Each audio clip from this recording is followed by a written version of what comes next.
Hey everyone, my name is Rednew, thanks for clicking the video, and today we're going to be going over a deck list exclusive to the one and only Eternal Schoolgirl, Imimi. Having clicked the thumbnail, you may have noticed one card that sticks out like a sore thumb, and that is the 1000 attack rocket spell card. Prior to Mimi's event, I thought there was no way something like this could ever be usable in a deck, but actually, this card enables a pretty strong and effective combo exclusive to Imimi that is showcased in this very deck list. I've had a lot of fun playing with this deck in the King of Games rank on Yu-Gi-Oh!Duel-Links, and I think this deck is very effective in getting to that rank if you are still climbing as well. Without further ado, let's take a look at what I call Mimi's Bubbly Rocket combo deck. So, what is that combo? Well, as the name suggests, this is a 2-card combo that requires Bubbly Elf and 1000 attack rocket. This combo is core to this deck's effectiveness and unique to Mimi's exclusive duelist skill, Disco Fever. The combo is simple yet effective. You first normal summon Bubbly Elf, which triggers Disco Fever's activation requirement, activate 1000 attack rocket targeting Bubbly Elf, then finally use Disco Fever on Bubbly Elf.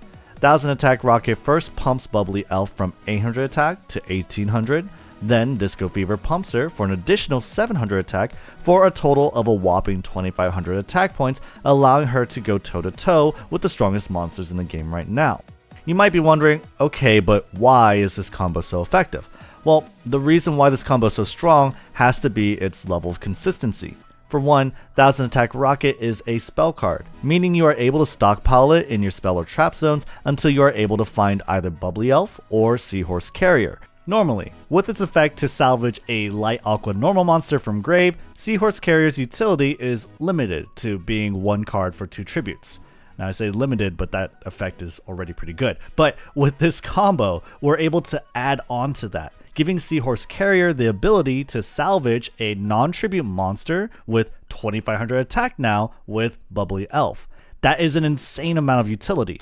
Disco Fever is practically a free skill in this deck. 1000 attack rocket can be set so that we can take advantage of full draws and use it when we are able to, and Bubbly Elf, who is normally simply tribute fodder, is now a salvageable combo piece that can net you a lot of tempo. A non-tribute monster trading up or evenly with double tributes is a huge tempo swing.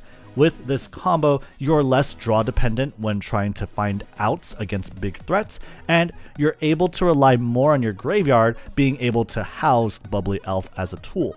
Now that we've covered the main selling point of this deck, let's get a little more detailed and talk about the duelist skill that defines it, Disco Fever. Disco Fever. This skill can be used if you have at least 15 light attribute aqua type monsters, and the only level 7 or higher effect monsters in your deck are aqua type.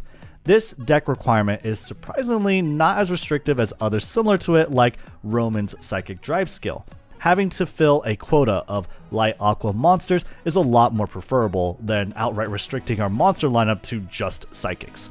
This allows us to be creative with our deck building options by being able to play key monsters like Rice Tear Secure, Torn of the Windweaver, and Summon Skull.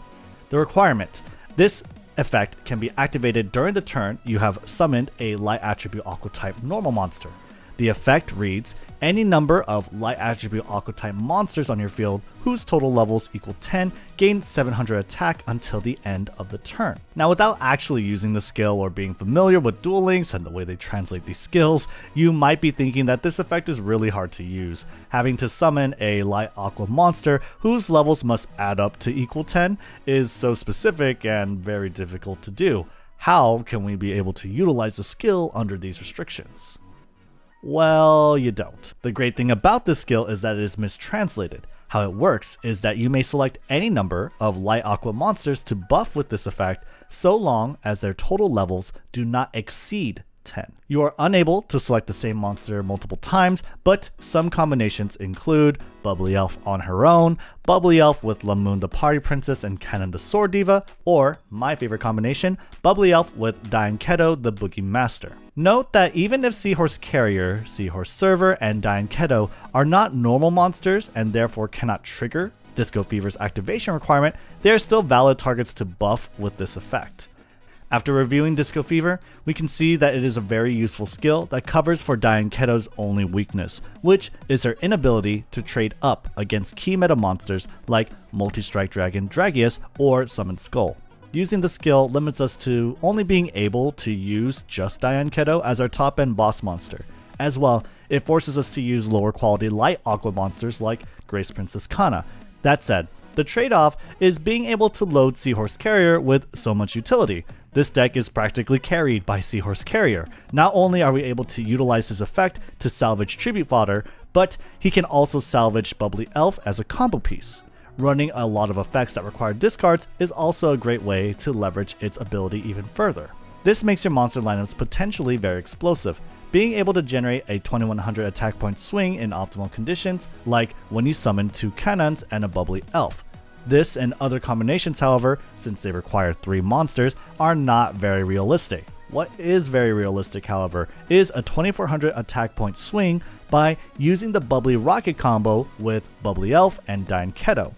By summoning Bubbly Elf and Dianketo, you can buff Bubbly Elf with 1000 attack rocket, then use Disco Fever to boost both Bubbly and Diane. This gives you a 3200 attack point Dianketo and a 2500 attack point Bubbly Elf, allowing you to swing over a standing Dragius or Summon Skull with Dianketo for 700 life points and very likely do more damage or clear a large threat with Bubbly Elf. But it doesn't stop there.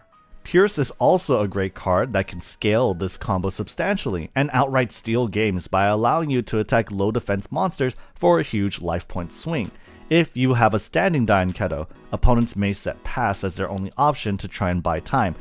And even if they don't set pass, you have other cards that force your optimal conditions for Pierce. These cards include Rice Terror Secure, who throws a high level monster in order to potentially switch your opponent's entire board of attack position monsters into defense position. Torna does a very similar thing, being able to throw any card in your hand to swap their battle position. While Torna was always able to find surprise lethals by flipping set monsters, Pierce enables both Torna and Rice that extra boost in utility of being able to find surprise lethals from low defense monsters. In addition to Pierce, you have Triple Threat Thunder, a singleton spell only earnable once with Mimi's level up reward, and a ridiculously good card exclusive to Aqua focused decks, including this one. Triple Threat Thunder's activation requirement is having 3 Aqua type monsters on your side of the field. Once activated, it will shrink one enemy monster's attack stat to 0, allowing you to both cash in on your explosive damage potential as well as be able to answer large threats. Pierce and Triple Threat Thunder are thus great extenders for your combo, and since they are spell cards, you're able to stockpile them throughout the game by setting them, just like you would with 1000 Attack Rocket. Hopefully with this, you're able to see how not only effective these combo plays are, but how they're flexible and can be extended upon. I think Disco Fever is currently Mimi's best skill, allowing Dianketo to not simply put up a strong wall, but cover for her greatest weakness of not being able to clear large threats. Bubbly Elf's attack stat ceiling of 2500 is not only surprising, but makes her very effective, turning a monster that is normally used as tribute fodder or low level monster clearer into something that can trade evenly with high level threats like Dragius and steal games is ridiculously useful. Now that we've covered the main idea of the deck, let's go over the deck list. Disco Fever's deck building restriction makes Dianketo your only option as a 2 tribute monster, and thus you ought to run as many copies of her as you can. Being able to clear large threats with Disco Fever, effectively wall against all monsters in the game without a boost, and the extra benefit of being able to proactively grant you life points makes her invaluable to the deck. While gaining life points is nice, make sure you look for opportunities to throw her with Rice Terror Secure or Torna's abilities. Oftentimes, having a full board and more attacks to clear your enemy's board is way more important than just sitting on a bigger monster.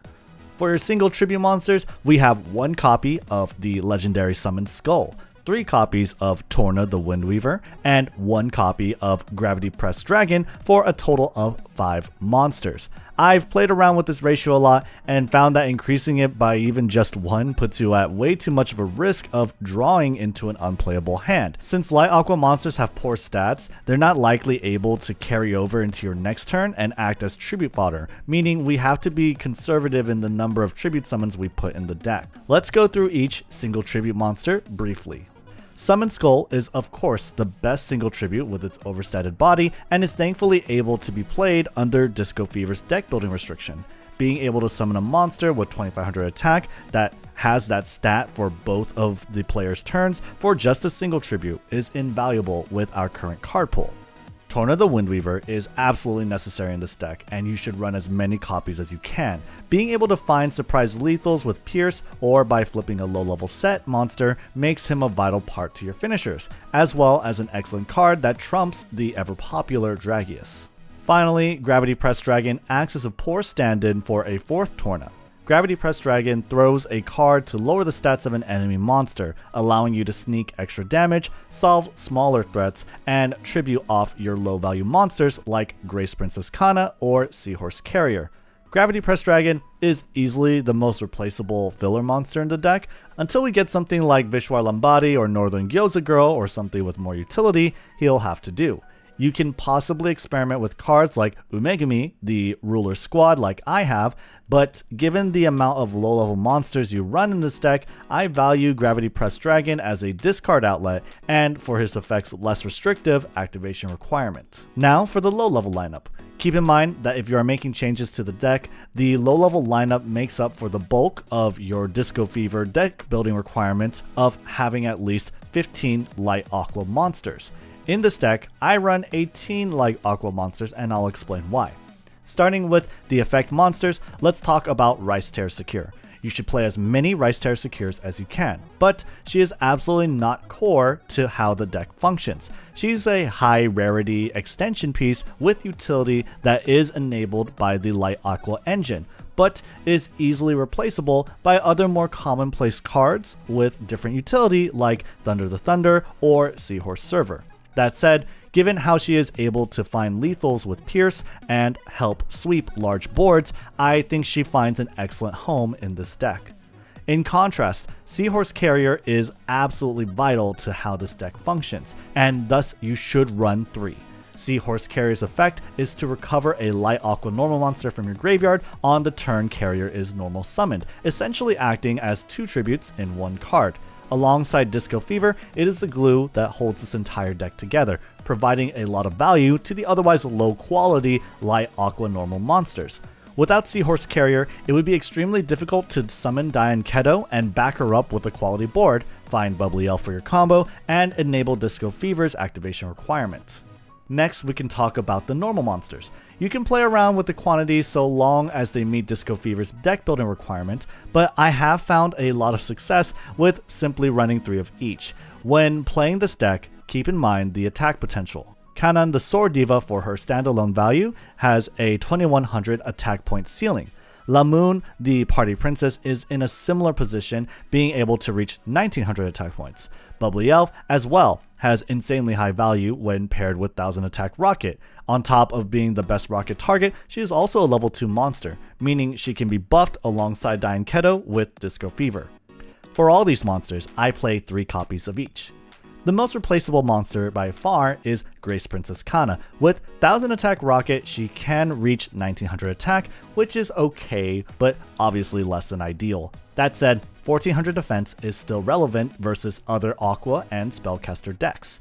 Even though I can cut her out of the deck and still maintain Disco Fever's deck restriction, I do play 3 copies of her in order to have more targets for Seahorse Carrier and to help trigger Disco Fever and meet Triple Threat Thunder's activation requirements. Finally, let's talk about the spells. I found that 4 spells work perfectly for me, but when better spell and traps are added into the game, I can definitely see myself adding more. As a deck building tip, you don't want to have too many spell traps, as you'd run the risk of clogging your hand or spell trap zones.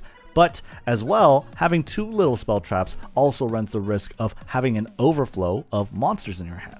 Triple Threat Thunder zeroes out an enemy monster's attack stat, which helps to handle large threats and find surprise lethals. Its activation requirement, alongside Disco Fevers, are large reasons for why we play 18 Light Aqua monsters, and I think it's well worth it. Since only 1 copy is obtainable in the game, we can only play 1 copy, though I would almost certainly run at least 2 if I was able to. Pierce is played at 1 copy.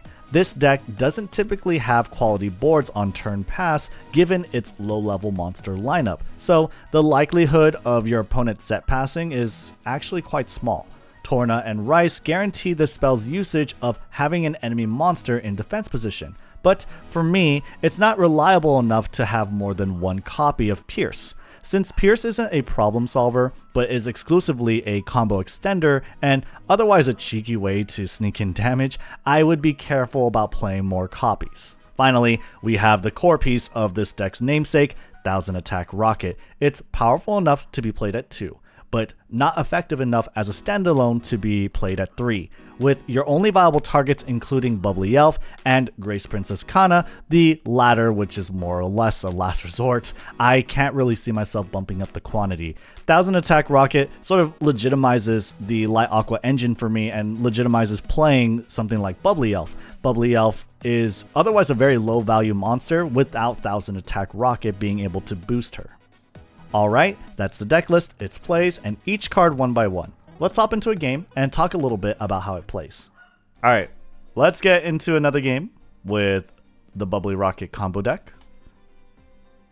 Or let's get into a game, hopefully, be able to showcase this deck. Another very decorated player.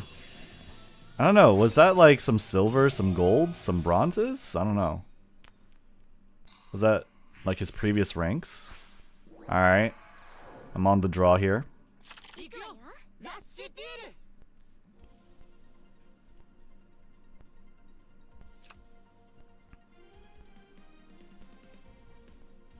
Okay. He's just gonna go ahead and set pass. Or not. Dragius is pretty tough. But we do have the answer. Ooh, we can go for a Bubbly Rocket. Yeah. I mean, at that point, is there any reason to play this? No. I don't want to keep him in hand, though. That's the thing. That's the unfortunate thing, is I don't really want to keep him in hand. So, I think we are going to tribute over Lamoon, even though I do lose attack power for that. I just don't want to keep Gravity Press Dragon in hand and have him brick me, right? So, we have the combo. 1000 Attack Rocket onto the Bubbly. We milled a Dian Keto. Disco Fever goes on both. Alright. So we are going to be able to trade here. And then it's very likely able to be destroyed. Swing for 2100. Post-edit retinue here. This is a slight misplay. I probably should have instead summoned Lamoon, tribute over Bubbly Elf, throw the 1000 Attack Rocket, and just beat over Dragius and swing for 1900 with Lamoon. That would have totally been possible. It is less damage, I will say, but yeah, it's probably a misplay. It's not what you want to do. But Bubbly Rockets are still cool. Pass the turn.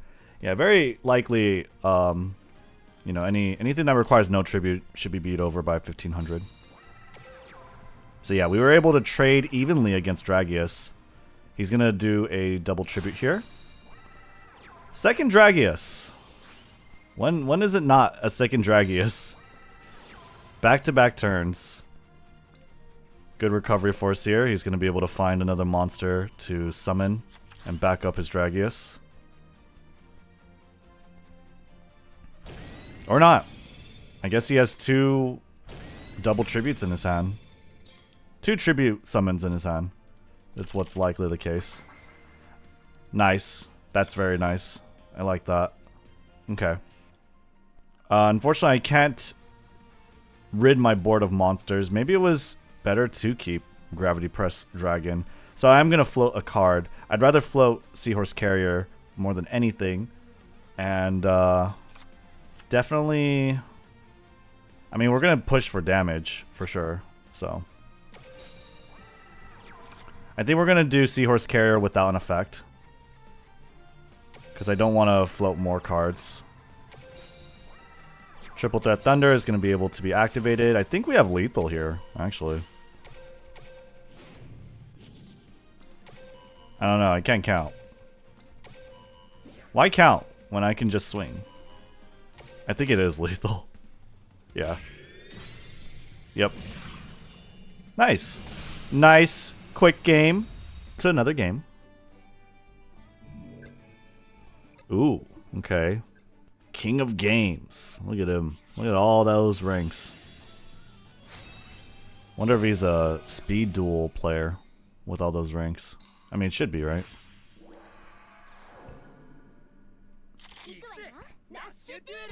Alright. Cool. This is not bad, for sure. So, no matter what, Summon Skull's coming out on the board. And then we can go ahead and use Seahorse Carrier, use our entire hand, and fill the board here. Cannon the Sword Diva. 1400 attack is nice, but I don't think it's going to be enough to ward off anything substantially. So, you know what? I'm just going to do it. Let's just put our best stats on the board. Cover up our Seahorse Carrier with a Torna. Set the 1000 attack rocket for when we have it. And I feel like that's a nice board. I mean, Summon Skull, really hard to run over. Unless he has Dragonic Pressure, then never mind. Yeah, well, he doesn't have the hitter and the setter, so should be able to wipe this board. Hopefully do a good amount of damage here. I have 3 normal summons and a Dian Keto. Dian Keto is probably going to have to come out. I definitely want as many monsters as possible. So we are going to be able to swing for quite a bit.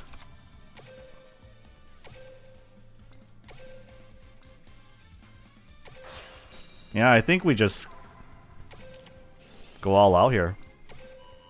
We're going to be able to boost both of them. Disco Fever. It doesn't matter who we give the Pierce. Let's give it a Bubbly. She's cool. Swing for a lot of damage. 1200 plus 3200. Very nice.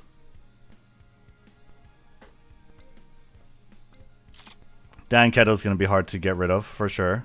Probably another Draconic Pressure set. Pitcher. Yeah, I don't think we're going to see a Dragonic Pressure resolve here, but Dian Keto's going to get debuffed. He's got Dragonic Resonance. He's going to be able to beat over my board. Dragonic Resonance is probably another deck I'd like to explore with the attack boost. It's unfortunate, though, that they just cannot play Dragius, which I think is a shame, for sure. Yeah, we're going to have to summon the Dian Keto. For sure. So these are all our Dian Ketos. And I think...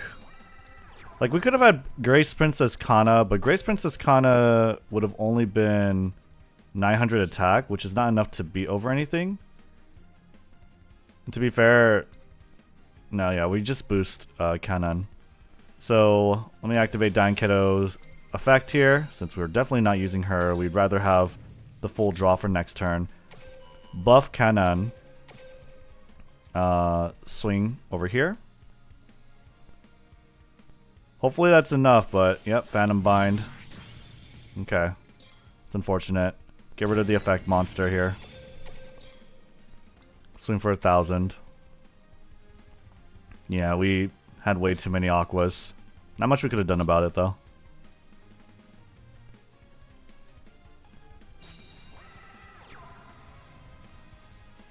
Might be a little scary. I don't have any more Dian Ketos. And no Summon Skulls. I do have one Torna. I have a couple Rice Terror Secures in my deck.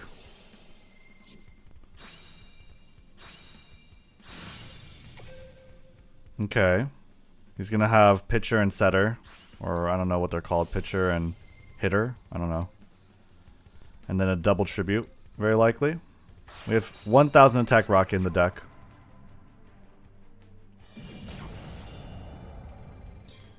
I think we can win. Like, so ideally I get 1000 attack rocket and Bubbly Elf here. Trade with Dragus and swing with any monster that's not Grace Princess Kana.